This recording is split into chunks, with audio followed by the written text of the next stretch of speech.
ലൂസവ മെന്റളവ മണ്ടയൊന്നും ഇല്ലാതവ ബിപിയവ പ്രഷറവ പേയ് പോലെ സിരിപ്പവ നാളുകുള്ള തൂങ്ങുറവ non stop പത്തി 24 മണിക്കൂറും ഉറങ്ങുന്നത് കൊണ്ട് എന്തെങ്കിലും ശാരീരിക അസ്വസ്ഥതകൾ, മാനസിക ബുദ്ധിമുട്ട് എന്തെങ്കിലും ഉണ്ടോ? ഒന്നുമില്ല. ഈ സൗകര്യങ്ങളൊക്കെ മതിയാവോ അതോ ഈ വീട്ടിലെ സൗകര്യങ്ങളെ മതിയാവോ അതോ എന്തെങ്കിലും മാറ്റങ്ങൾ വരുത്തണമെങ്കിൽ പറയണേ സർ. ഭക്ഷണമൊക്കെ ഓക്കെ അല്ലേ? ആ ഗ്യാപ്പിൽ ഉറങ്ങല്ലേ? ചോദിക്കട്ടെ, സുഖമല്ലേ മൊത്തത്തിൽ? അസൂയ തോന്നുന്നുണ്ട് എനിക്ക്. പക്ഷെ വേറെ വഴിയില്ലല്ലോ, ഞാൻ തന്നെ പണിയെടുക്കണമല്ലോ, നിന്റെ കൂടെ പറ്റണ്ടേ എനിക്ക്? വല്ലാത്ത ജീവിതം ഈശ്വര. എന്തു പറ്റിയതാ പൂച്ചസ്കറേ? ഒന്നും പറയണ്ടാന്നേ. ഈ ലോകത്തൊന്നിനും പേടിയില്ലാന്നും പറഞ്ഞ് കാട്ടിലേക്ക് ഇരിച്ചെന്ന ഒറ്റ രാജാവൻ ഓർത്തണതങ്ങളപ്പോ കൂടി ചവിട്ടിക്കുട്ടി എന്നെ ഈ അവസ്ഥയിലാക്കി. ஐயோ என் மூஞ்சி சோசியல் மீடியால காமிச்சுட்டானே.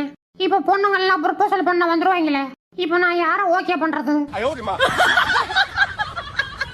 എന്ത് സുഖ ജീവിതമാണല്ലോ എന്റെ. EMI അടക്കേണ്ട, പണിക്ക് പോകണ്ട, ആധാർ കാർഡില്ല, റേഷൻ കാർഡില്ല. എന്ത് സുഖ ജീവിതമാണ് എന്റെ.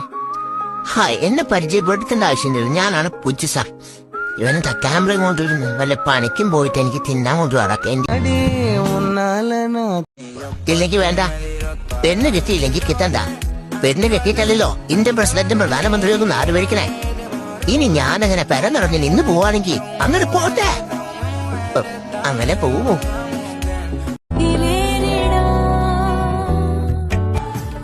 നീ നല്ല പയ്യനാണ്. നിന്നെ കണ്ടപ്പോഴേ എനിക്കത് അറിയാമായിരുന്നു.